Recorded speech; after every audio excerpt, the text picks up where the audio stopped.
के साधन क्या हैं? ब्रह्म विद्या के साधन क्या हैं? विवेक चूड़ामणि में यह विषय है और यह विषय वहीं से लिया गया है और महत्वपूर्ण विषय है। तो चलिए हम इस पर अपनी चर्चा को आगे बढ़ाएँगे और फिर आपकी टिप्पणियों पर भी हम चर्चा कर देंगे।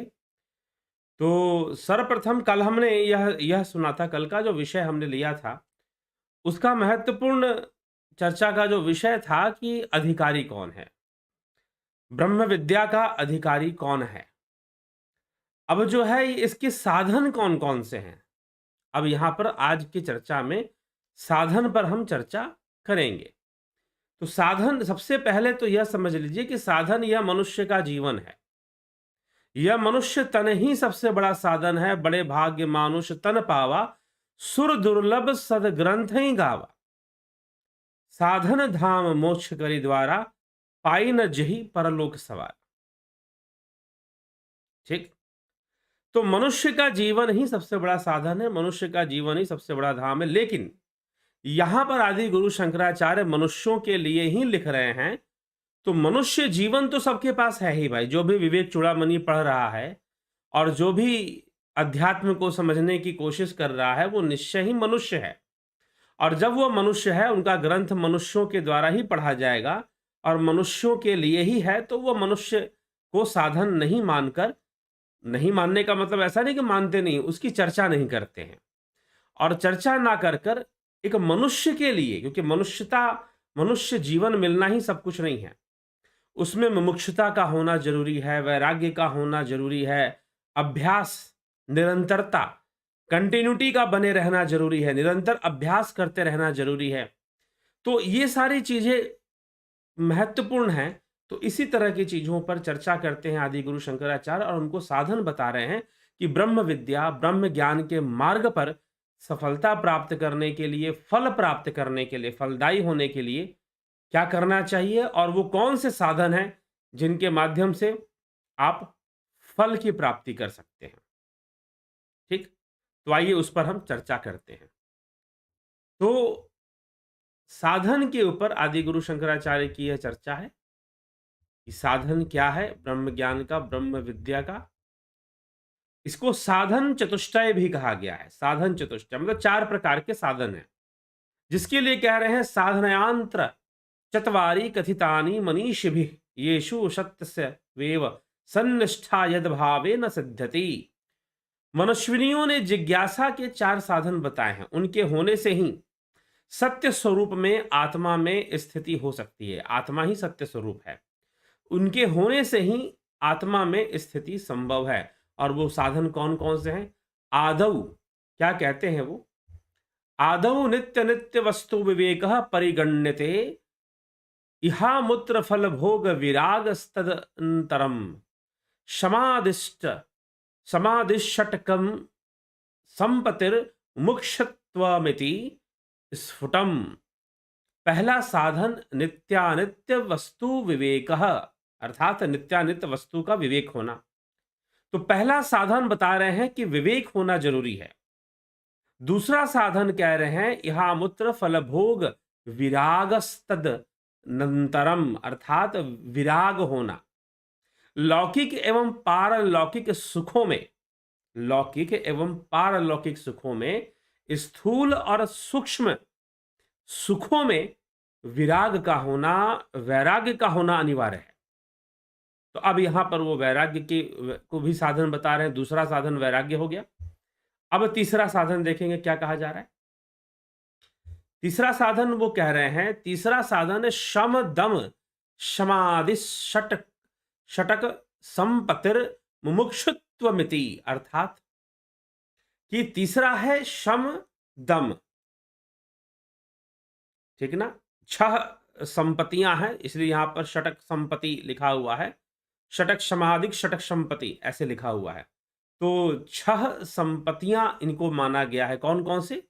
शम दम उपरति तितिक्षा श्रद्धा समाधान। ठीक ना। यह 6 संपत्तियां। तो यह 6 संपत्तियां, तीसरा, पहला विवेक, दूसरा वैराग्य और तीसरा यह 6 संपत्तियां, और चौथा मुमुक्षता, जो कि बहुत महत्वपूर्ण है। क्योंकि मनुष्य जीवन मिलने पर भी मुमुक्षुता नहीं प्राप्त होती। प्रारंभ में ही आदि गुरु शंकराचार्य ने लिख दिया है कि दुर्लभम त्रयमे वेद देवानुग्रह हेतुकम मनुष्यत्वम मुमुक्षत्वम महापुरुष संश्रया। पहले ही प्रारंभ में ये बात कही गई है कि दुर्लभ है तीन चीजें, मनुष्य जीवन दुर्लभ है और फिर मनुष्यता दुर्लभ है। मनुष्य जीवन नहीं, मनुष्यता दुर्लभ है। मनुष्य जीवन मिल गया, मनुष्य देह मिल गया, शरीर मिल गया, लेकिन उसमें मनुष्यता आ जाए वह नहीं आ पाता और पशुता का ही बोलबाला बना रहता है। तो इसीलिए यहां पर कह रहे हैं कि भाई मनुष्यता दुर्लभ है और फिर मनुष्य होने के बाद मुमुक्षुता दुर्लभ है। मुक्ति की कामना आ जाए, उसके अंदर मोक्ष प्राप्ति की इच्छा आ जाए, ईश प्राप्ति की इच्छा आ जाए, तो वह बहुत ही दुर्लभ है। तो इसलिए यहां पर कहा जा रहा है कि पहला साधन है नित्यानित्य वस्तु का विवेक होना, दूसरा साधन है वैराग्य होना, तीसरा साधन है षट संपत्ति होना। षट संपत्ति में क्या कहेगा? शम, दम, उपरति, तितिक्षा, श्रद्धा, समाधान। यह 6 संपत्तियां हैं और चौथा मुमुक्षुता है। तो चौथा साधन मुमुक्षुता है। तो विवेक, वैराग्य, षट संपत्ति और मुमुक्षुता, ये 4 साधन साधन चतुष्टय में बताए गए हैं।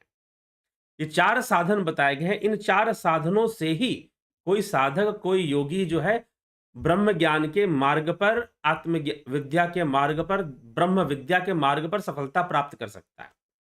मुमुक्षुता उसके अंदर होना ही चाहिए, विवेक जागृत होना चाहिए, विराग होना चाहिए और षट संपत्ति जिसमें कि शम, दम, उपरति, तितिक्षा, समाधान, श्रद्धा, ये 6 संपत्तियां मानी गई हैं। तो इन पर हम चर्चा करेंगे आगे अभी बढ़ते हुए क्रम में। तो ये सारी चीजें साधन बताई गई हैं। ये 4 साधन बताए गए हैं, विवेक, वैराग्य, षट संपत्ति और मुमुक्षुता, मुमुक्षु होना। तो ये 4 साधन बताए गए हैं साधन चतुष्टय के अंदर। अब हम एक-एक को समझने का प्रयास करते हैं कि विवेक क्या है, वैराग्य क्या है, शम क्या है, दम क्या है, उपरति क्या है। ठीक? तो कहा जा रहा है ब्रह्म सत्यम जगन मिथ्ये रूपम, जगन मिथ्ये इत्वेवं रूपम विनिश्चया सो अयम नित्यानित्य वस्तु विवेक समुदाहरत। अर्थात ब्रह्म सत्य है और जगत मिथ्या है, ऐसा जो निश्चय है, वास्तव में ऐसा निश्चय और यह बात सही तरीके से समझ में आ जाना, यह बात सही तरीके से प्रमाण के रूप में समझ में आ जाना कि ब्रह्म सत्यम जगत मिथ्या, कि ब्रह्म सत्य है और जगत मिथ्या है, ऐसा हो समझ में आ जाना, यही विवेक है। यही विवेक है। तो यह पहला साधन है, विवेक। सत्यासत्य नित्यानित्य वस्तु विवेक, ऐसे कहा गया। तो नित्यानित्य वस्तु का नित्य क्या है, अनित्य क्या है, सत्य क्या है, असत्य क्या है, इसका सही समझ हो जाना, यह विवेक की प्राप्ति है। ठीक? यह संसार मिथ्या है क्योंकि यह इंद्रियों के द्वारा जाना जाता है, थ्रू सेंसेस जाना जाता है, लेकिन ब्रह्म भावातीत है, इंद्रियातीत है, शब्दातीत है। इसलिए ब्रह्म सत्य है और जगत मिथ्या है क्योंकि जगत एक जैसी नहीं है। अलग अलग लोगों के लिए, अलग अलग जीवों के लिए यह जगत भी अलग अलग हो जाती है। तो ब्रह्म सत्य है और जगत मिथ्या है, ऐसा जो निश्चय है, यही नित्यानित्य वस्तु का विवेक कहलाता है।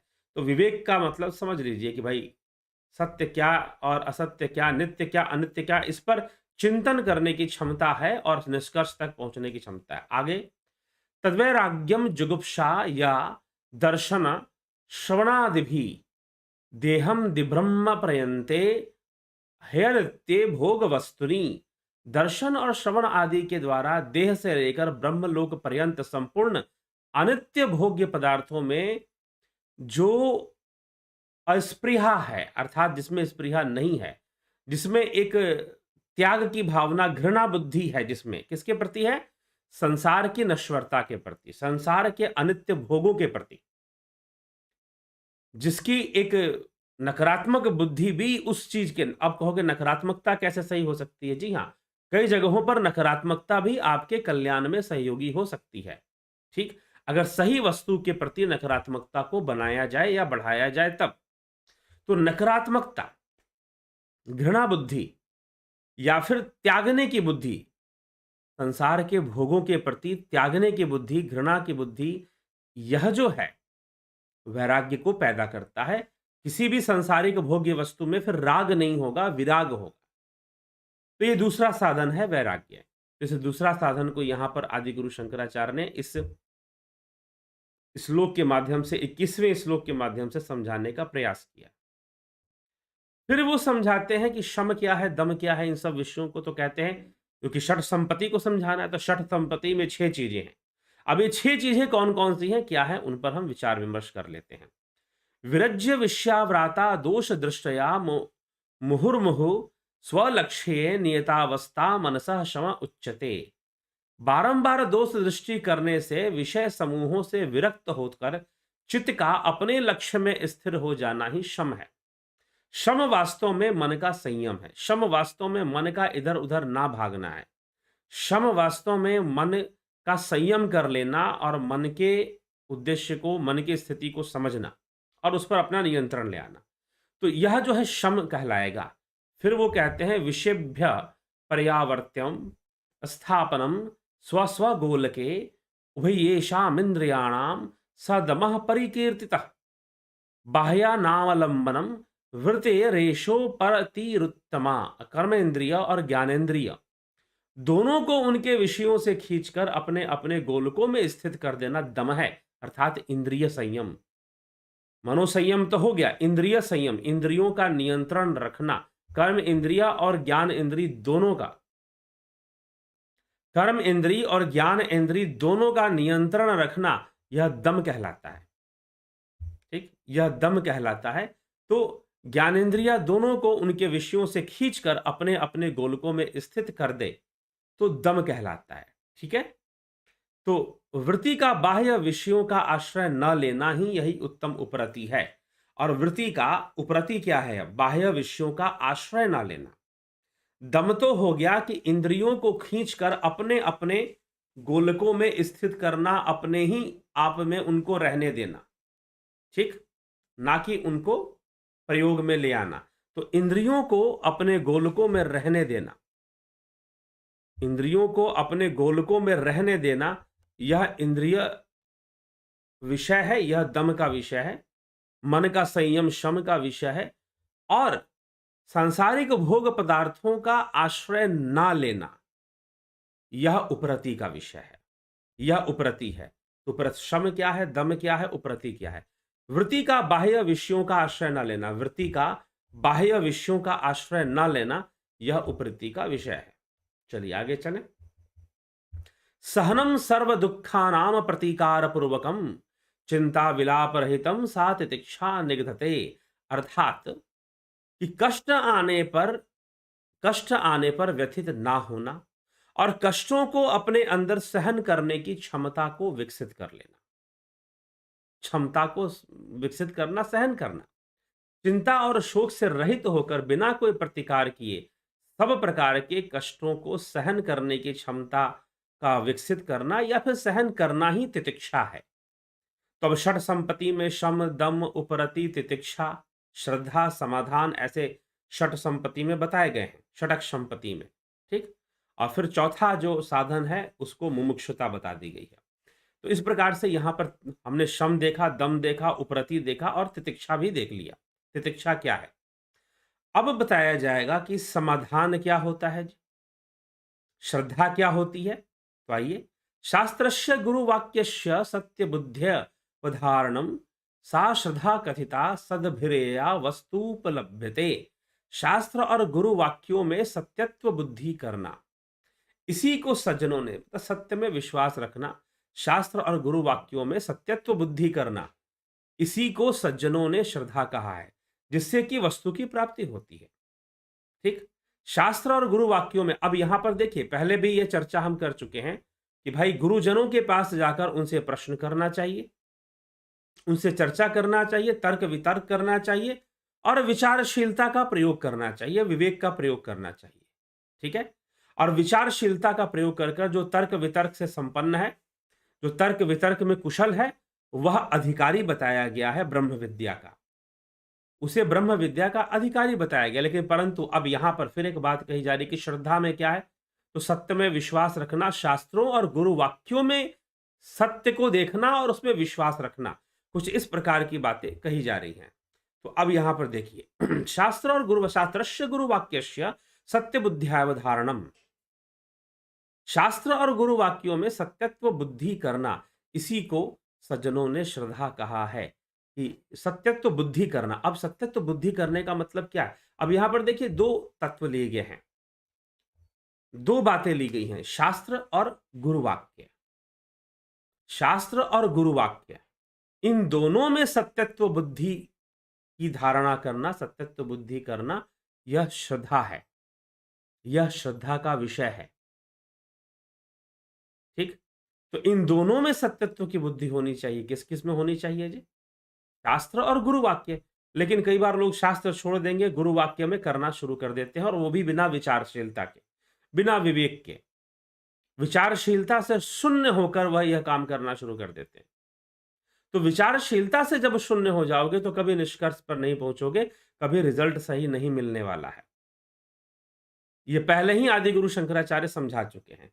लेकिन गुरु, जब हमने गुरु की प्राप्ति कर ली, हमने ब्रह्मवेता गुरु को जान लिया और हम जब वो ब्रह्म की चर्चा करने वाले हैं, बताने वाले हैं, तो फिर जब हमने उनको जान लिया और गुरु हमने धारण कर लिया, गुरु हमने बना लिया, तो अब उनके वाक्यों में सत्य का का दर्शन, का दर्शन कहा गया है, सत्य को मानने की बात कही गई है, सतत्व बुद्धि रखने की बात कही। सत्य शास्त्रों के वाक्यों में भी ले लिया गया। लेकिन दुर्भाग्यपूर्ण क्या है कि आजकल के जो गुरु चेले हैं, आजकल के जो गुरु जी लोग के चेले हैं, पचासों तरह के गुरु हमारे देश में, समाज में हैं, तो उनके जो चेले हैं, वह गुरु वाक्य में सत्यत्व बुद्धि रखने की चर्चा तो करते हैं, लेकिन शास्त्रों में सत्यत्व बुद्धि रखने की चर्चा नहीं करते, क्योंकि शास्त्र पढ़ते ही उनकी कई बातें खंडित होने लग जाती हैं। शास्त्रों का सही अध्ययन होते ही गुरुवाद का जो फैलाव है, जो गुरुवाद का प्रसार है, वो रुकने लग जाता है, खंडित होने लग जाता है। ठीक है? तो यह विचारधारा हमें विवेकशीलता से हमें इसमें काम लेना चाहिए, समझना चाहिए। तो यही समझाने की कोशिश की जा रही है कि शास्त्र और गुरु वाक्यों में, शास्त्रस्य गुरु वाक्यस्य सत्य बुद्धि अवधारणम, शास्त्र और गुरु वाक्यों में सत्यत्व बुद्धि करना, इसी को सज्जनों ने श्रद्धा कहा है, जिससे कि वस्तु की प्राप्ति होती है, जो साधन बनता है। ठीक? फिर कहा जा रहा है सर्वदा स्थापनम बुधे शुधे ब्रह्मणि सर्वथा तत्समाधानमित्युक्तम न तो चितस्य लालनम। अब समाधान क्या है? अपनी बुद्धि को सब प्रकार से शुद्ध ब्रह्म में ही सदा स्थिर रखना, इसी को समाधान कहते हैं। और समाधान से ही तो समाधि है, समाधान से ही तो समाधि है। लेकिन फिर भी उस समय सब समाधि को ना प्राप्त होकर क्या होता है? शुद्ध बुद्धि को प्राप्त होने का प्रयास करते हैं। सर्वदा स्थापनम बुद्धे शुद्धे ब्रह्मणि सर्वथा तत्समाधानमित्युक्तम न तु चितस्य लालनम। अपनी बुद्धि को सब प्रकार शुद्ध ब्रह्म में ही सदा स्थिर रखना, इसी को समाधान कहा गया है। अपनी बुद्धि को सब प्रकार से शुद्ध ब्रह्म में, अर्थात ब्रह्म में अपने मन को लगा दो, स्थित कर दो स्थित कर दो उसे, तो उसे समाधान, यह समाधि की अवस्था बननी शुरू हो जाती है, समाधान कहा गया। आगे कह रहे हैं अहंकारादि देहांतम बंधान बंधान ज्ञान कल्पिताना स्वस्वरूप पावबोधेन मुक्तुमिच्छा मुमुक्षुता। अहंकार से लेकर देह पर्यंत जितने अज्ञान कल्पित बंधन हैं, उनको अपने स्वरूप के ज्ञान द्वारा त्यागने की इच्छा मुमुक्षुता है, अर्थात आत्मज्ञान के द्वारा संसारिक बंधनों को काटने की इच्छा, आत्मज्ञान के द्वारा संसारिक अज्ञानता को खत्म करने की इच्छा, यह क्या है? यही मुमुक्षुता है। अहंकार, तो इसीलिए कहा गया अहंकार से लेकर देह पर्यंत जितने अज्ञान कल्पित बंधन हैं, उनको अपने स्वरूप के ज्ञान द्वारा त्यागने की इच्छा रखना, यह मुमुक्षुता बताई गई है, यह मुमुक्षुता बताई गई है। तो अब इसे मुमुक्षुता कहा जा रहा है। तो ये साधन चतुष्टय की चर्चा हो गई कि ब्रह्म ज्ञान का साधन क्या है और साधन चतुष्टय क्या है। तो साधन चतुष्टय में विवेक, वैराग्य, षट संपत्ति और मुमुक्षुता, ये चार चीजें आती हैं। षट संपत्ति के अंदर शम, दम, उपरति, श्रद्धा हो गया, 6 चीजें आती हैं इसके अंतर्गत। समाधान हो गया, ठीक। तो ये 6 चीजें जो है षट संपत्ति में आ जाती हैं। ठीक, तो 4 चीजें हो गई, विवेक, वैराग्य, षट संपत्ति और क्या है, विवेक, वैराग्य, षट संपत्ति और मुमुक्षुता। मुमुक्षुता जो आखिरी साधन है। तो ये सारे साधन पड़ जाते हैं, ये सारे साधन लग जाते हैं ब्रह्म विद्या को जानने के लिए, ज्ञान के मार्ग पर चलने के लिए, ये सारे साधन हमें मिल जाते हैं। ठीक है, तो यह सब हमें विचार करना चाहिए, यह सब हमें चिंतन करना चाहिए और साधन को समझना चाहिए। भाग्य होना, षट संपत्ति का सहयोग मिलना और फिर मुमुक्षुता बहुत जरूरी है। तीव्र जिज्ञासा, तीव्र इच्छा, विविदिशा। एक विविदिशा मतलब तीव्र इच्छा होना, मोक्ष प्राप्ति की तीव्र इच्छा होना ही विविदिशा है। ठीक, स्वामी विवेकानंद का पूर्व का नाम स्वामी विविदिशानंद भी था। तो इस प्रकार से ये चीजें हैं। तो यह ब्रह्म ज्ञान के मार्ग में साधन है ये सब। हमें इन साधनों का प्रयोग करके ज्ञान के मार्ग पर आगे बढ़ना चाहिए। ठीक है, तो यहां पर आदि गुरु शंकराचार्य ये नहीं लालच नहीं दे रहे हैं कि भाई कोई गुरु जी आएंगे चुटकी में तुम्हारा कल्याण कर देंगे, कोई गुरु जी आएंगे और चुटकी में आपका कल्याण कर देंगे, ऐसे कुछ होने वाला नहीं। ठीक, लेकिन हमको तो ऐसा ही गुरु चाहिए जो दावा करे, अरे मेरी शरण में आ जाओ और मैं तुम्हारा कल्याण कर दूंगा, और हम चले भी जाएंगे और उन्हीं गुरु जी का वो भी करेंगे और पता नहीं कल्याण कब हुआ नहीं हुआ। हम्म, ठीक, तो यह भी फिर सारी समस्याएं आ जाती हैं। तो चलिए चर्चा करते हैं आपके कमेंट्स के ऊपर, ठीक, टिप्पणियों पर, उस पर चर्चा करते हैं कौन क्या कहता है।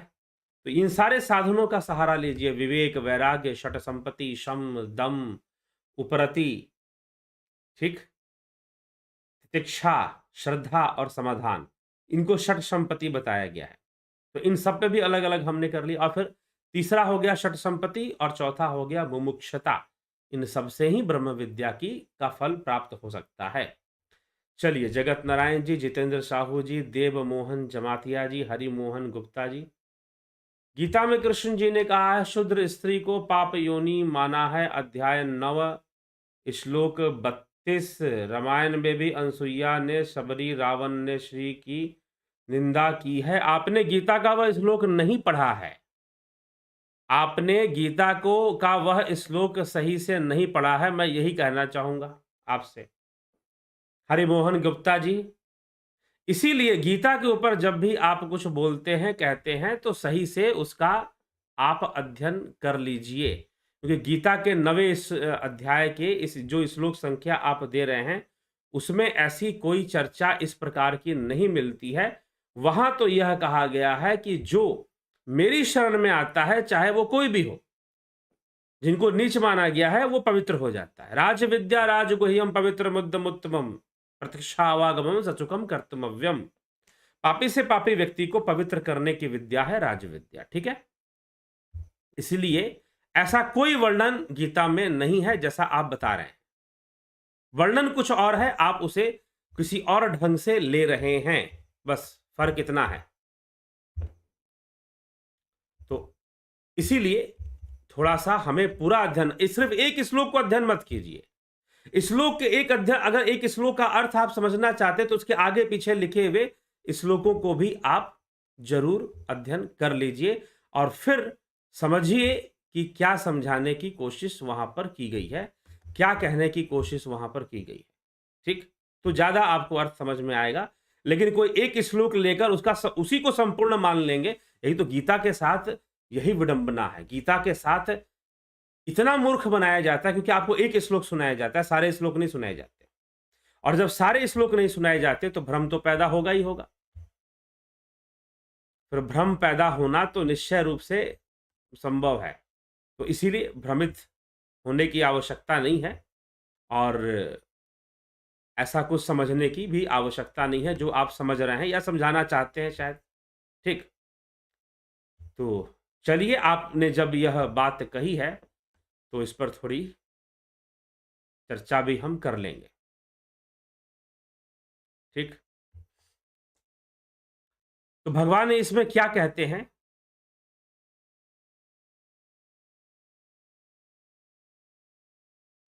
महत्व यहां पर शरणागति का है, योग का है, तो चाहे कोई, अब अर्जुन से कहते हैं कि चाहे कोई स्त्री हो, वैश्य हो, शूद्र हो तथा पाप योनि वाला हो, चांडाल आदि हो, जो कोई भी हो, वह मेरी शरण में होकर परम गति को ही प्राप्त करता है। तो बात खत्म।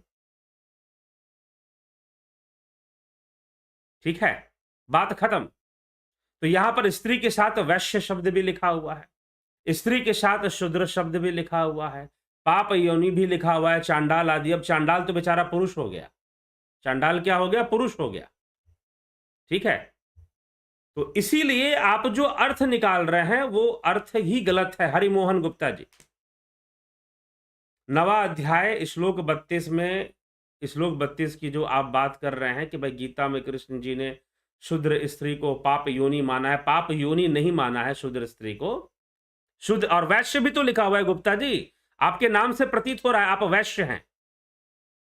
आपने उस श्लोक को सही से पढ़ा नहीं लग रहा है, आपने उस श्लोक को सही से नहीं पढ़ा है, इसीलिए ये समस्या पैदा हो रही है। तो कृपया करके पढ़ लीजिए। माम ही पार्थ व्यपाश्रित्य ये अपि स्यु पाप योनयः स्त्रियो वैश्वस तथा शूद्रः स्ते अपि यान्ति पराम गतिम।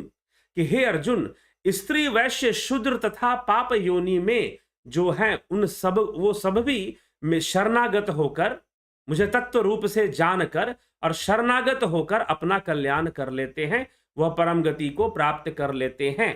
ये भगवान कृष्ण वहां पे कह रहे हैं। और अर्जुन, तो फिर तू उसको, अर्जुन को समझाने के लिए बात कही गई है। यहां पर यह कोई आदेशात्मक या घोषणात्मक नहीं है हरिमोहन गुप्ता जी, यहां पर कोई आदेशात्मक या कोई घोषणात्मक तथ्य नहीं है। यहां साफ साफ अर्जुन का मनोबल बढ़ाते हुए कहते हैं, क्योंकि अर्जुन को इस बात का संशय है, क्या मैं तत्वज्ञानी बन पाऊंगा? क्या मैं निष्काम कर्म योग कर पाऊंगा?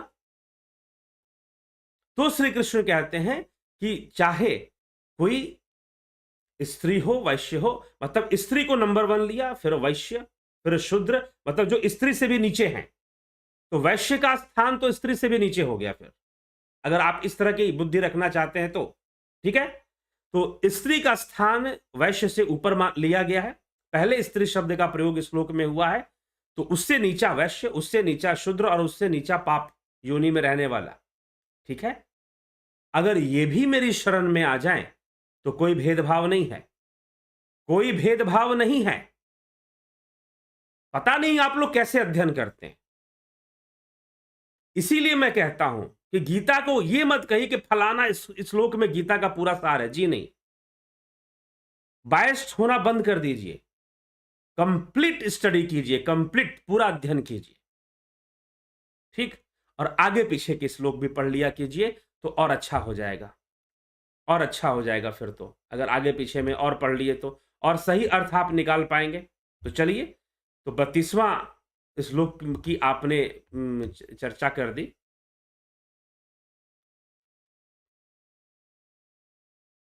तो इसीलिए अब भगवान आगे कहते हैं, किम पुनर्ब्राह्मणा पुण्या भक्ता राजर्षयस्तथा अनित्यम सुखम लोकमिमं प्राप्य भजस्व माम। यह 33वां श्लोक है हरिमोहन गुप्ता जी, यह 33वां श्लोक में भगवान कहते हैं तो उनके लिए क्या कहना जो पुण्यशील ब्राह्मण हैं तथा राजर्षि हैं। राजर्षयस्तथा, राजऋषि, राजऋषि कौन है जी? राजा जनक राजऋषि हैं। राजा जनक जो हैं वो राजऋषि हैं। ठीक, तो जो जनक जैसे राजऋषि हैं और जो ब्राह्मण हैं पुण्यशील ब्राह्मण, यहां पर एक और बात, पुण्यशील ब्राह्मण की चर्चा की जा रही है, क्योंकि रावण जैसे भी तो कोई हो सकता है ना। तो इसीलिए यहां पर यही कहा गया कि पुनर्ब्राह्मणः पुण्या भक्ता राजर्षयस्तथा अनित्यम सुखम लोकमीमं प्राप्य भजस्व माम। भगवान कृष्ण यहां पे कह रहे हैं कि उनकी क्या चिंता करना जो पुण्यशील ब्राह्मण तथा राजऋषि भक्त जन मेरे शरण होकर परम गति को प्राप्त होते। इसलिए तू सुख रहित और क्षण भंगुर इस मनुष्य शरीर को प्राप्त होकर निरंतर मेरा ही भजन कर, मुझ में ही लीन होने का तू प्रयास कर, मेरे तत्व रूप को जान ले और मेरे तत्व रूप को जानकर तू तत्व में ही लीन होने का प्रयास कर। अर्जुन को प्रेरणा देते हुए यह बात कही गई है। ठीक, शूद्र हो, स्त्री नंबर 1 पे लिया गया है, स्त्री हो, शूद्र, वैश्य हो, स्त्री से नीचे वैश्य आ गए, वैश्य से नीचे शूद्र आ गए और शूद्र से नीचे पाप योनियां आ गई। तो चाहे ये लोग भी हों, अगर मेरी शरण में आते हैं तो उनका कल्याण होगा। और तू फिर जो पुण्य ब्राह्मणशील हैं और आदर्श के रूप में अगर किसी व्यक्ति, अगर कृष्ण किसी का आदर्श लेते हैं तो वो जनक का नाम लिया गया है, राजा जनक का, श्रीमद् भगवद गीता में। ठीक है, तो इसीलिए जनक के आदर्श को श्री कृष्ण ने वहां पर रखते हुए कहा कि देख राजा जनक किस प्रकार से राजा होकर भी राजऋषि हैं। तो ऐसे जो राजऋषि हैं और जो पुण्यशील ब्राह्मण हैं, उनका भला कल्याण क्यों शरण में आने से। मेरी शरण में तो कोई जिनको नीच समझा जाता है, जिनको लोग माया के वशीभूत होकर या अपनी स्वार्थ बुद्धि से अपने और इनको जो नीच समझा करते हैं, उनका जब कल्याण हो जाता है तो तेरा कल्याण क्यों नहीं होगा भाई? तेरा कल्याण क्यों नहीं होगा? ठीक, तो समझ लेना चाहिए। रामायण में भी अनसुईया, शबरी, रावण ने श्री की निंदा की। शबरी ने कहा निंदा की, शबरी ने कोई निंदा नहीं की। शबरी ने तो अपनी भक्ति भाव को प्रस्तुत किया। एक भक्त यही कहता है कि अब गोस्वामी तुलसीदास जी ने अपने लिए कहा कि मोसो, तुलसीदास जी अपने लिए अपने आप को भला बुरा कर रहे हैं, आत्मनिंदा कर रहे हैं, अपनी ही निंदा किए जा रहे हैं। ठीक, तो इसीलिए माता शबरी ने जब कहा है तो अपने आप को नीच कहते हुए कहा कि प्रभु मैं तो नीच हूं और अधम ते अधम, अधम अति नारी, मैं तो इस स्थिति में हूं। और आप जो है अब भगवान उसका खंडित करते हैं। कह रघुपति सुन भाम निभाता, मानहु एक भगति के नाता। और फिर जातियों का नाम लेते हैं। यह चौपाई जरा से पढ़ लीजिए रामचरितमानस में, कि चाहे को किसी भी जाति, चक्कर पता नहीं आप लोग कहां से क्या अध्ययन करते हैं। अरे भैया, जब कुछ आपको पहले बात जो भी श्लोक या विषय लिए जाते हैं उनको पूरा पूरा पढ़िए, उनका पूरा पूरा अध्ययन कीजिए, तभी जाकर इन समस्याओं का समाधान होगा, नहीं तो बेकार के प्रश्न हैं सब। ठीक है, आपका खुद का अध्ययन एकदम निम्न कोटि का है और आप बात कर रहे हैं कोई ऊपर की, तो यह बहुत ही बड़ी गड़बड़ी हो जाती है।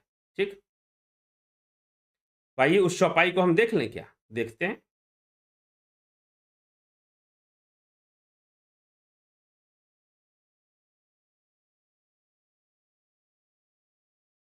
तो विचारणीय तथ्य हैं, क्या बात कही जाती है और आप उसको किस ढंग से पढ़ लेते हैं, आप कितना जल्दी षड्यंत्र के शिकार होते हैं।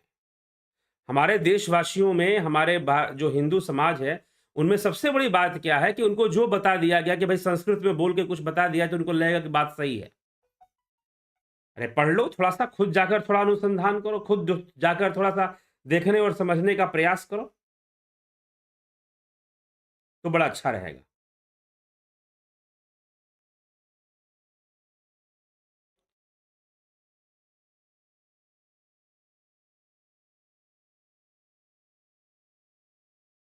तो इसको हम, इस चौपाई को गोस्वामी तुलसीदास जी ने किस प्रकार से लिखा है, उसको निकालने का प्रयास करते हैं। तो वहां पर साफ रूप से लिख दिया है कि जात पात कुल बड़ाई ये सब मेरे लिए मायने नहीं रखते, तो भगवान ने इसे मुक्त कर दिया है। अधम ते अधम, अधम अति नारी, तिन मह मति मंद अघारी, कह रघुपति सुन भाम निभाता, मानहु एक भगति के नाता। इस प्रकार से भगवान राम ने उत्तर दिया है माता शबरी को कि मैं तो सिर्फ भक्ति का नाता मानता हूं, अधम वधम मैं नहीं मानता। जाति पाति कुल धर्म बढ़ाई, फिर आगे इसकी भी चर्चा उन्होंने कर दी है। ठीक, कि जाति पाति कुल धर्म बढ़ाई, धन बल परिजन गुण चतुराई, भक्तिहीन नर सोहई कैसा, बिनु जल बारिद देखिए जैसा। जाति पाति कुल धर्म बढ़ाई, किसकी कौन सी जाति, किसकी कौन सी पाति, किसका किसकी कुल धर्म की जो बढ़ाइयां हैं। धन बल परिजन गुण चतुराई, बड़े बलवान आपके परिजन हो, बड़े खानदान में आपका जन्म हुआ हो। भक्तिहीन नर सोहई ऐसे, जो भक्ति योग से विहीन है। भक्तिहीन नर सोहई ऐसे, बिनु जल बारिद देखिए जैसे। जैसे बिना पानी के बादल हो, वैसी उनकी स्थिति है, वैसी उनकी स्थिति है। इसलिए मेरे लिए क्या है, अधम, ना कोई मेरे लिए अधम है, ना कोई नारी है। भाई जिसने, मानहु एक भक्ति के नाता, जिसने भक्ति किया वो महान है, बस। अब उसका जन्म किसी भी कुल में हुआ हो, अब वो स्त्री हो, चाहे पुरुष हो, चाहे शूद्र हो, चाहे वैश्य हो, चाहे क्षत्रिय हो, चाहे ब्राह्मण हो, क्या फर्क पड़ता है? कोई फर्क नहीं पड़ता है। इसलिए महर्षि पतंजलि ने भी इसका स्पष्टीकरण दिया है अपने योग शास्त्र में। ठीक, कुल के विरुद्ध। हम तो ये पूरा योग सूत्र किए और दोबारा योग सूत्र करेंगे, उसमें आएगा। कुल के विरुद्ध में उन्होंने साफ साफ लिख दिया गया है कि योग का सामर्थ्य और योग बल कुल पर निर्भर नहीं करता। ऐसा नहीं कि जिसका जन्म ऊंचे कुल में हो गया वो ज्यादा योग बली हो जाएगा। तो रावण का जन्म तो साक्षात वृषवा के घर में हुआ था, वृषवा पुत्र थे, पुलस्त्य के कुल में हुआ था, ब्रह्मा के कुल में हुआ था एक तरह से। ठीक है, तो इसीलिए यह सब बातें यहां पर आ जाती हैं और बातों को लिखा कुछ और ढंग से गया है और आपको दुष्टों ने समझा दिया कुछ और ढंग से गया है। आपकी मूर्खता यह है कि आप अनुसंधान नहीं कर रहे, आप खुद से वहां पर पहुंचकर नहीं पढ़ रहे हैं कि गीता के 19वें अध्याय के 32वें श्लोक के पहले वाला श्लोक क्या कह रहा है और बाद वाला श्लोक क्या कह रहा है। आपको इसकी जरूरत नहीं है, आपको किसी ने बता दिया, आपने बिना अनुसंधान किए 9 नंबर 32 श्लोक लिखकर आपको लगा कि भाई आई एम द इंटेलेक्चुअल। तो मूर्खता का प्रमाण मत दीजिए। इतने दिनों से इस चैनल पर मैं बोल रहा हूं, तो मैं आप लोगों से यही आग्रह करूंगा कि जब भी कोई प्रश्न लेकर आए उस प्रश्न पर आपका अनुसंधान थोड़ा हो तो बड़ा अच्छा रहेगा, मुझे भी आनंद आएगा फिर। ठीक है, चलिए। संदीप बराग जी प्रणाम। विक्रम सिंह जी बहुत अभिनंदन। गौरव विक्रम सिंह और गौरव की तरफ से कोटि कोटि प्रणाम गुरुजी। हरिमोहन गुप्ता गुरुजी प्रणाम। प्रकृति बड़ी की पुरुष बड़ा, कृपया समाधान कीजिए। प्रकृति बड़ी की पुरुष बड़ा, यह कोई बात नहीं, बड़ा तो पुरुष ही है जी। ठीक है, क्योंकि प्रकृति की निर्भरता है पुरुष के ऊपर, इसलिए। परंतु जो कुछ भी घटनाएं घटती हैं वो प्रकृति के कारण घटती हैं, पुरुष के कारण नहीं घटती हैं। ठीक, तो जब आप अपने ऊपर बात करेंगे ना, अपने ऊपर, एक साधारण मनुष्य के ऊपर, सिद्ध योगी को छोड़ दीजिए, एक साधारण मनुष्य के ऊपर बात करेंगे तो प्रकृति बड़ी है वहां पर, क्योंकि प्रकृति हावी है उसके ऊपर, इसलिए प्रकृति ही बड़ी है उस स्थान पर। उषा श्रीवास्तव जी बहुत अभी, और वहां पर कहा जा रहा है यू डिपेंड ऑन गॉड, और God dependency, church dependency, pope dependency ने यूरोप को और जितने भी कंटेम्पररी फिलोसोफर हुए, गौरव जी, जितने भी कंटेम्पररी फिलोसोफर हुए, they all are against Christianity. उन सब ने बहुत, नंबर 1 नाम आता है कार्ल मार्क्स का, जो कि क्रिश्चियनिटी के कट्टर विरोधी था, ईसाइयत का। उसके बाद जितने भी सोशलिस्ट हुए और दूसरे फिलोसोफर जो मार्क्सिस्ट नहीं भी थे, जिन्होंने मार्क्सवाद को फॉलो नहीं भी किया, उन्होंने भी, उसमें निश्चय का नाम आ जाता है, उसमें आपके किरकेगार्ड का नाम आ जाता है, सात्र का नाम आ जाता है। ये जितने भी वेस्टर्न फिलोसोफर्स हैं, उन्होंने, उनकी किताबें क्रिश्चियनिटी के क्रिटिसिज्म से भरी पड़ी हैं। तो मेक ए रिसर्च अगेन, आप दोबारा रिसर्च कीजिए। तो क्या उसमें विश्वास क्या है कि सूर्य जो है पृथ्वी की परिक्रमा करता है, यह उसका विश्वास, यह अच्छा विश्वास है, और बाकी चीजें अंधविश्वास है। हाँ, अंधविश्वास से हमें जब सही ज्ञान नहीं होता तो अंधविश्वास पैदा होता है। अंधविश्वास पैदा होता है जबरदस्ती से। ठीक, तो अंधविश्वास, जब, अब स्वामी विवेकानंद जी ने एक बात कहा, मॉडर्न सेप्टिकल आउटलुक। मॉडर्न सेप्टिकल आउटलुक क्या है? एक आधुनिक संशयवादी दृष्टिकोण, आधुनिक अंधविश्वास जो कि विज्ञान पैदा करती है, साइंस पैदा करती है, जो मॉडर्निटी पैदा करती है। जैसे कि आप स्पून से खाएंगे तो ज्यादा सिविलाइज्ड हैं, अगर आप हाथ से खाएंगे, जैसे आप साउथ इंडिया में चले जाओ, अगर आप तमिलनाडु चले जाओ, तो आपको बहुत सारे रेस्टोरेंट ऐसे मिलेंगे जहां पर आपको चम्मच नहीं दिया जाएगा, लेकिन आपको बताया गया है कि चम्मच से खाने वाला व्यक्ति ज्यादा सिविलाइज्ड होता है। ठीक, तो ये क्या है? ये एक अंधविश्वास है कि आपने ये मान लिया कि चम्मच से खाने वाला व्यक्ति ज्यादा सिविलाइज होता है।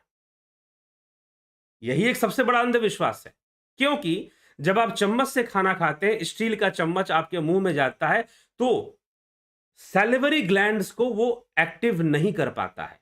लेकिन जब आप हाथ से पूरा, एक तो हमारे हाथों से एक एनर्जीज निकलती हैं, हमारे हाथों से एनर्जीज निकलती हैं, जब हम अपने हाथ से ऐसे खाना खाते हैं और मुंह में डालते हैं सीधा, तो फिर आपके मुख के अंदर जो सैलिवा होती है उसकी क्वांटिटी बढ़ जाती है। आप खुद ये प्रैक्टिकल चीजें आप करके देख सकते हैं। ये प्रैक्टिकल चीजें करके देख सकते हैं आप। और हाथ से खाया हुआ खाना ज्यादा अच्छे से डाइजेस्ट होता है, स्पून से, स्टील के चम्मच से खाया हुआ खाना डाइजेस्ट सही से नहीं होता, बिकॉज जब वो मुंह में जाता है तो it do not activate the salivary glands. Salivary gland को ये एक्टिवेट नहीं कर पाता बिकॉज दैट इज स्टील, वो स्टील है। लेकिन जब हाथ से हम खाते हैं तो वो एक अलग बात फिर वहां पर आ जाती है। ज्यादा मात्रा में सालिवा हमारे मुंह में बनता है तो अकॉर्डिंग टू साइंस हाथ से खाने वाले ज्यादा सिविलाइज होते हैं, चम्मच से खाने वाले सिविलाइज नहीं होते। ठीक है। तो मैं जब कॉलेज लाइफ में था तो मुझे ऐसा लगता था, जब मैं 12वीं पास कर कर ग्रेजुएशन में पढ़ा तो मुझे ऐसा लगता था कि जो बाहर से आई हुई विचारधाराएं हैं, चाहे वो कम्युनिस्ट विचारधारा हो, चाहे वो आपकी क्रिश्चियनिटी की विचारधारा हो, वो बहुत ही ज्यादा वैज्ञानिक है, वो लोग ज्यादा सही हैं। हमें उनके बारे में जानना चाहिए, उनको फॉलो करना चाहिए, ये मेरा मानना हुआ करता था। लेकिन मैं रिसर्च में लग गया, पूरी बाइबल पढ़ डाली एक बार, क्रिश्चियनिटी की हिस्ट्री को पढ़ लिया कि कहां पर क्या क्या फ्रांस के अंदर जो प्रोटेस्टेंट मूवमेंट आया था, कैथोलिक और प्रोटेस्टेंट दो ग्रुप जो बने थे, उनका जो मूवमेंट आया था और उनके बीच खूनी खेल, खूनी हिंसा जो हुई थी ईसाई मत के बीच में, और इतनी डिवीजन, और छोड़ दो वहां डिवीजन फिर भी कम है, और यहां पर तो अहमदिया, मोहम्मदिया, सिया, सुन्नी और पता नहीं अनेकों डिवीजन्स हैं। उनके मस्जिद भी अलग अलग है। यहां पर इंडिया में एक है उनके मस्जिद, लेकिन अगर हम दूसरे देशों में जाते हैं तो उनके मस्जिद भी अपने अलग अलग बनाते हैं वो लोग। सब एक मस्जिद में नहीं जाते, अलाउड भी नहीं होता जाना। ठीक है। तो क्योंकि अजानें अलग अलग हो जाती हैं, अजानें अलग अलग हो जाती हैं। तो जो सिया हैं वो रसूल को नहीं मानते, रसूल को सबसे ऊपर नहीं मानते। तो इस तरह की बात, खैर वो इस्लामिक थॉट की बात है, उसमें मैं नहीं जाऊंगा गहराई में। लेकिन यह बात नहीं है, ऐसा पूरी तरह से अगर ऐसा होता तो वो अपने आप में बहुत शांत होते और पूरी दुनिया में शांति फैलाते, लेकिन उनके माध्यम से ऐसा नहीं हो रहा। उनके माध्यम से दुनिया में शांति नहीं फैल पा रही है। अगर वो सही होते, चलिए उनकी थॉट्स कितना सही है, कितना साइंटिफिक है, अगर सही होता तो शायद जो कंटेम्पररी फिलोसोफर हुए वो कभी काटते नहीं उनकी बातों को, और काटने में सक्षम नहीं होते। तो लॉट ऑफ जो आपके यूरोपियन स्टेट्स हैं, कंट्रीज हैं, वो एथेइज्म को फॉलो करती हैं। एथेइज्म मतलब जो गॉड को नहीं मानता, उसमें बिलीव नहीं करता। हाँ, सनातन धर्म में गॉड का कॉन्सेप्ट ही नहीं है, गॉडलेस फिलॉसफी है सनातन धर्म। ठीक है। इसमें किसी गॉड वर्ड का कोई कॉन्सेप्ट नहीं है। ब्रह्म है, देवता है, ईश्वर है। अगर हम इनको पढ़ेंगे, दैट इज, अगर हम अकॉर्डिंग टू डेफिनेशन जाएंगे, जो स्क्रिप्चर में जो डेफिनेशन उसके अनुसार जाएंगे, तो पता चलेगा कि कॉन्सेप्ट ही अलग अलग है, गॉड और ब्रह्म का कॉन्सेप्ट ही अलग अलग है।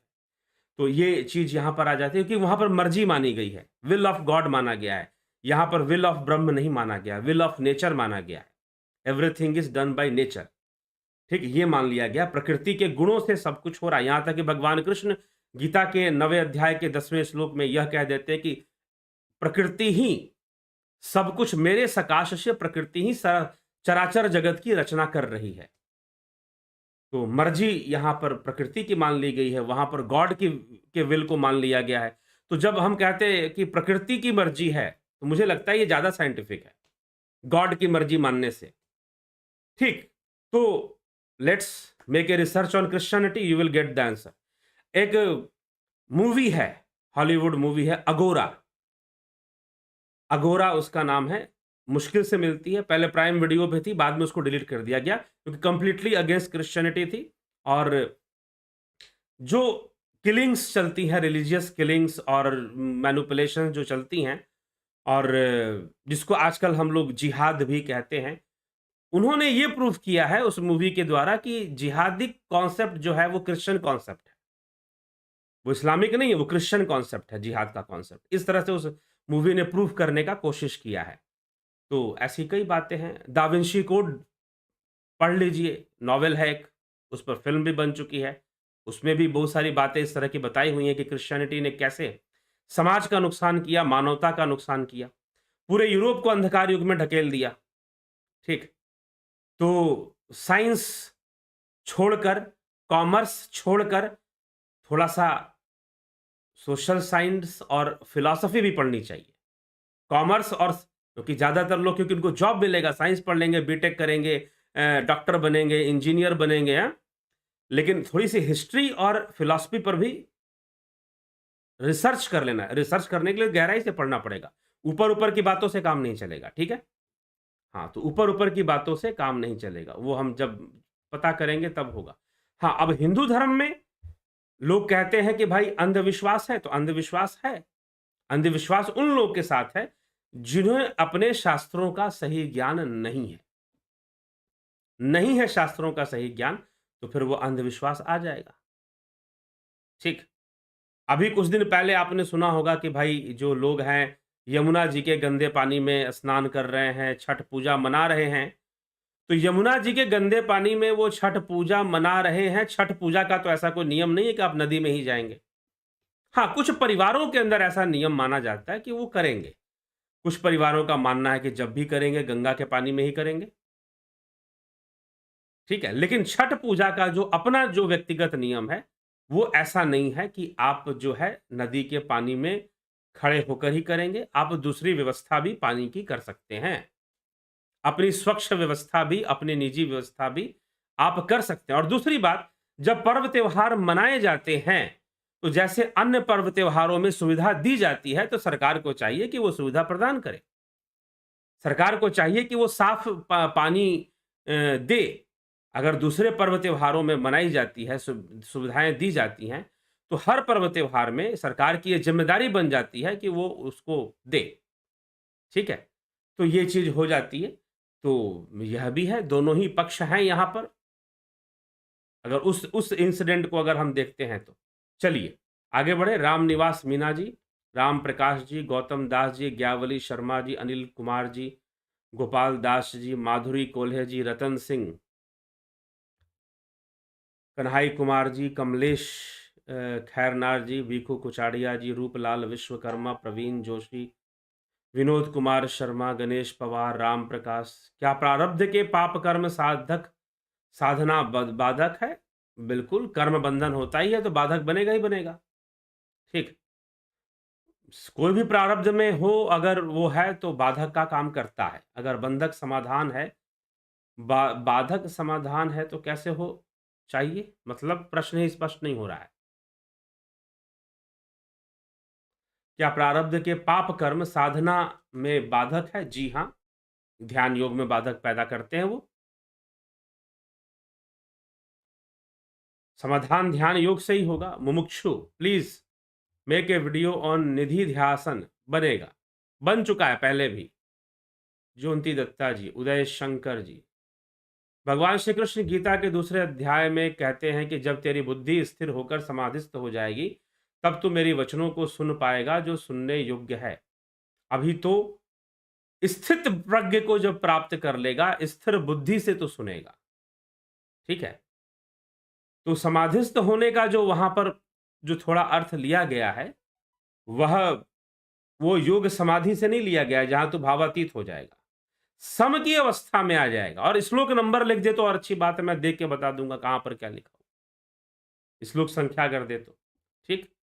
चलिए, पीछे क्या है, श्लोक संख्या देकर किसी ने पूछा था कुछ, तो अच्छा है। चलिए, I have read Upanishads, now how to practice nididhyasana to realise my true self. चिंतन से, निधि ध्यासन का प्रारंभ चिंतन से होगा। ठीक, चिंतन से बढ़ते हुए फिर ध्यान की ओर, हम एक वृत्ति की ओर बढ़ते हैं। मन को सगुण ईश्वर में वन पॉइंटेड करने के लिए कैसे ध्यान करें, बताइए। ध्यान योग का विषय है, इसके लिए हम यही आपको सलाह देंगे कि ध्यान योग का कोर्स करिए, विधि पूर्वक करिए, गंभीरता से करिए, उसका लाभ उठाइए। स्मृति रस्तोगी, रचना आर के, कमल प्रजापति, जयप्रकाश यादव। मेरी बुद्धि को यही नहीं समझ में आ रहा कि योग का सही अर्थ क्या है। जैसे योग शब्द प्रयोग जगह पर ज्ञान योग, कर्म योग, ध्यान योग, सहयोग, उपयोग आदि योग आदि कृपया समझाने की। यह तो एक शब्द रचना है, और जो शब्द रचना है वह दृष्टि से लिया गया है। ज्ञान योग ज्ञान की दृष्टि से है, कर्म योग कर्म की दृष्टि से है, ध्यान योग ध्यान की दृष्टि से, सहयोग सह की दृष्टि से है, उपयोग उप की दृष्टि से है, ठीक? तो एक कोई वस्तु है, आप उसे अनेक दृष्टि से देखेंगे तो वो अलग-अलग नज़र आएगा। तो अलग-अलग दृष्टि से योग को समझने के लिए बताया गया है कि एक ही योग है, ज्ञान योग, कर्म योग, ध्यान योग, ये अलग-अलग चीज़ें नहीं हैं, एक ही हैं। हाँ, सहयोग, उपयोग एक अलग विषय है। यहाँ शब्द संरचना का थोड़ा अनुसंधान कर लीजिए, संस्कृत भाषा में शब्द संरचना कैसे हो रखी है, उपयोग शब्द कैसे बना है, सहयोग शब्द कैसे बना है, ठीक? अगर वो थोड़ा-सा ज्ञान कर लेंगे तो और भी सहायता आपको मिल जाएगी। लेकिन जो ज्ञान योग, कर्म योग, ध्यान योग, भक्ति योग, प्रेम योग की जहाँ तक बात है, तो वहाँ पर योग के संदर्भ में ही क्योंकि योग का अर्थ है चित्तवृत्ति निरोधा, निवृत्ति का मार्ग ही योग है, निवृत्ति मार्ग। तो निवृत्ति मार्ग को सिद्ध करने के लिए कर्म से सिद्ध करना, ज्ञान से सिद्ध करना, ध्यान से सिद्ध करना, प्रेम से सिद्ध करना। तो प्रेम योग हो जाएगा, ज्ञान योग हो जाएगा, कर्म लक्ष्य एक ही है। ठीक? चलिए। सुबोध रैम्बो जी, आपसे माफ़ी माँगता हूँ जो मैं प्रश्न कर रहा हूँ, मेरी मम्मी जब मैं 2 साल का था तो उनका स्वर्गवास हो गया था, तो उनसे जुड़ने का कोई तरीका हो सकता है क्या? भावनात्मक तरीका है? ठीक है। भावनात्मक तरीका है, भावनात्मक तरीके से आप जुड़िए उनसे। ठीक। ये भावनात्मक विषय है तो भावनात्मक तरीके से जुड़ेंगे और कैसे जुड़ सकते हैं? और व्यक्तिगत प्रश्न का है तो समझिए कभी, बात करिए, मैसेज कीजिए। आपको शास्त्रों के ऐसे ज्ञाता हैं जिनके जुबान पर सरस्वती माता का बसेरा है। जी हाँ, सब कुछ उनकी कृपा से ही है और उन्हीं का है सब कुछ, उन्हीं का कार्य है। हमारे जो पूर्व संस्कार हैं और हमारे जो शास्त्रों ने जो हमें दिया है, उन्हीं के से सब कुछ है यह, ठीक? तो इसीलिए हमें माता सरस्वती का बसेरा है, वास है, जो भी है, यह हमारे अपने ऋषि मुनियों की देन है। उन्होंने हमें बहुत कुछ दिया है, आज उनकी पुनरावृत्ति की आवश्यकता पूरे विश्व को आवश्यकता है। सनातन धर्म की पुनरावृत्ति, शास्त्रों की पुनरावृत्ति, शास्त्रों की पुनर्स्थापना की आवश्यकता पूरे विश्व को है। मात्र भारत को है ऐसा नहीं है, पूरी दुनिया को है। पूरी दुनिया को क्यों है? पूरी दुनिया को इसलिए है क्योंकि आज मानव समाज चारों तरफ उसके सामने अंधेरा छाया हुआ है। महामारियां हैं, कोरोना जैसी बीमारियां हैं, वैज्ञानिक अनुसंधान काम नहीं कर रहे, दवाइयां बहुत बना दी गई हैं लेकिन वो मनुष्य को स्वस्थ नहीं रख पा रही हैं। वैज्ञानिक अनुसंधान बहुत हो गए हैं लेकिन वो मनुष्य को सुखी नहीं कर पा रहे हैं, सुख नहीं दे पा रहे हैं, फिर भी वो दुखी रह रहा है, फिर भी वो अशांत रह रहा है। ठीक? तो सुख नहीं दे पा रहे हैं, साधन जितने भी हैं वो हमें सुखी नहीं कर पा रहे हैं, शांत नहीं कर पा रहे हैं, तो इसीलिए ये सारी समस्याएँ हैं। तो इसीलिए हमें खुद विचार विमर्श कर कर इनका समाधान ढूँढना है और सनातन धर्म की ओर सब कोई देख रहा है। सब कोई अभी कोरोना की जितनी महामारी आई उसमें योग करने वाले, षटकर्म करने वाले जितने भी लोग थे, उनकी जो रोग रोधक क्षमता थी वो कई गुना अधिक थी अन्य लोगों की तुलना में। अन्य लोगों की तुलना में उनकी रोग रोधक क्षमता कई गुना अधिक बढ़ गई। ठीक है?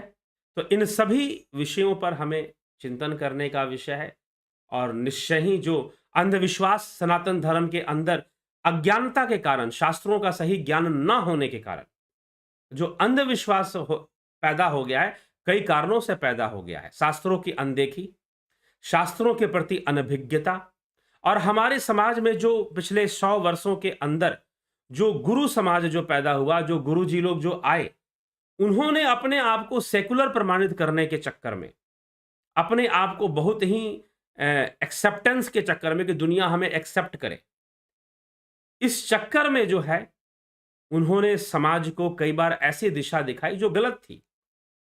यहां तक कि कई गुरुओं ने शास्त्रों और वेदों का विरोध किया। कई गुरुओं ने शास्त्रों और वेदों का विरोध भी करना शुरू कर दिया कि अरे वेद शास्त्र नहीं, गुरु जी ही सबसे ऊपर हैं। ऐसा प्रचार करना शुरू कर दिया और लोगों को इस बात पर मूर्ख बनाना शुरू कर दिया कि भाई जो है वो गुरु है, गुरु के बिना दूसरा कुछ भी नहीं है। ठीक?